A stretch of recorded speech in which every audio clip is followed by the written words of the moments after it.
I'm reading from Thomas Arst's essay in Jung's Red Book, Searching for Soul Under Postmodern Conditions, edited by Murray Stein and Thomas Arst. The Way of What Is to Come, Searching for Soul Under Postmodern Conditions. The spirit is waiting in the collective unconscious for recognition, for integration into the collective consciousness of our postmodern times. Today, the spirit is knocking at our door, or, as Junger put it, the primordial essence is alive. Many pathologies of our age emerge from the lack of having an alchemical vessel to integrate these archetypal spiritual energies into the socio-cultural context. If the individual or society denies these energies the chance for expression, they will turn to confusion, destruction, and violence.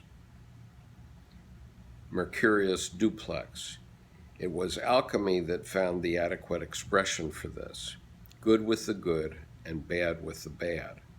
For the time being, though, it remains a mystery how the oversaturated, overaged, overregulated societies of the West, run by the disoriented and unimaginative guardians of the status quo in politics, media, and business, should approach this monumental challenge. We are devoid of any vision for the future.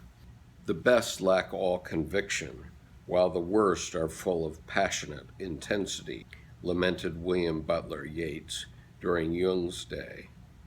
Meanwhile, much would be gained if the planetary disturbances of postmodernity could be interpreted as a pregnant phase of initiation, as a rite de passage, as a rite of passage.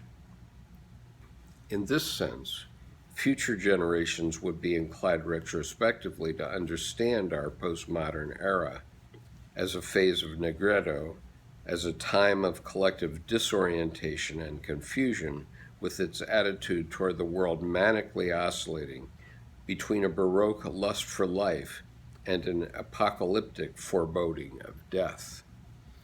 From Jung's perspective, it is important, though, to face the insecurity and abyss of postmodern life and to accept our spiritual nakedness, as well as the obvious dissolution of traditional belief systems.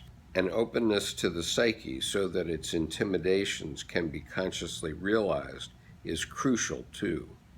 Further, we have to learn how to deal with existential insecurity, uncertainty, and ambivalence. Because at the center of anxiety, something may want to speak to us. If we are in a state of darkness, it is divine darkness. If we feel ourselves to be stuck in a state of void, it is a divine void. In a similar point of view, German philosopher Leopold Ziegler considers the state of Western Seinsvergessenheit, forgetting of being, a gestalt of a divine being in absconditus. Within the metaphysical loneliness of modern consciousness, Jung detects a divine providence, or rather an occasion for a renewed experience of spirituality, especially as the living spirit attempts to resurrect from the ruins of the Christian ethic of beliefs. In this sense, the deconstruction frenzy of the 20th century would be understandable, as Richard Tarnas has pointed out. The 20th century's massive and radical breakdown of so many structures, cultural, philosophical, scientific, religious, moral, artistic, social, economic, political, atomic, ecological. All this suggests a necessary deconstruction prior to a new birth. If Tarnas has it right, coming generations, hopefully, might perhaps look back one day also on a phase of rubedo, the emergence of a new post-Christian spirituality.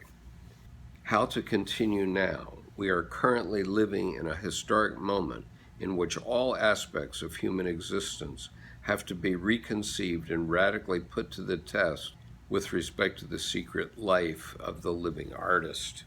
Support may be offered by Jung's psychological law of energy conservation, stating that if anything of importance is valued in our conscious life and perishes, so runs the rule, there arises a compensation in the unconscious. What Jung is saying is that if the archetypal world of spirit gets ignored by a purely materialistic worldview for too long, the former will be subsequently activated with a proportionally high energetic value in the collective unconscious. Even for the simple-minded, this should be plausible insofar as the religious impulses of the soul, anima naturalito religioso, cannot merely vanish into thin air. Rather, it will be forced to change location due to the overdose of modern rationality. It may be possible to suppress them, but it cannot alter their nature. And what is suppressed comes up again in another place in altered form, this time loaded with a resentment that makes the otherwise harmless natural impulse our enemy. Since the archetypal world cannot be suppressed without substantial consequences, and since contemporary society and culture are not able to tackle the actual problems, let alone draw up feasible solutions, it is the individual that ultimately has to face this conflict. Sensible, sensitive, even deranged contemporaries once again have to restore the spiritual anchorage that has been undercut by postmodern categories of interpretation, leading to the ensuing psychological crisis. The challenge today, therefore, is on the one hand not to discard our Christian tradition and heritage, and on the other hand to face up to the state of negredo into which we have descended. In Jung's view, we are standing at the beginning of a new psychological culture and era, one still, however, without collective guiding images, symbols, rituals, or myths. Entering uncharted territory within this new culture goes hand in hand with the following prerequisite developments already underway. New integration efforts concerning the inclusion of evil within the understanding of wholeness, as well as the unsightly and banal. Integration of the feminine and nature as significant dimensions repressed and neglected by Christianity. Reinterpretation of religious scriptures as poetic and symbolic rather than as purely historical and literal. Reinterpretation of the figure of Christ as a symbolic expression of the inner dynamics of the soul. At this point, it seems clear that under postmodern conditions, only one path forward remains passable. If we have interpreted the signs of our time correctly, the metamorphosis of the gods will require the individual's utmost commitment to an ongoing process for which Jung proposed the term individuation.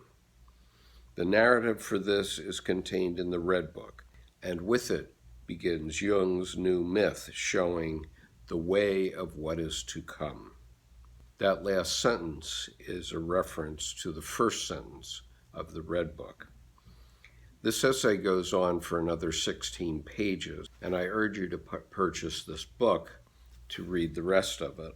But the point I wanted to make, that Jung's discussion of individuation began as early as 1915 and continued throughout his oeuvre through 20 volumes of collected works. Now you'll see it in the very beginning of the Red Book, which Dr. Jung called his prima materia.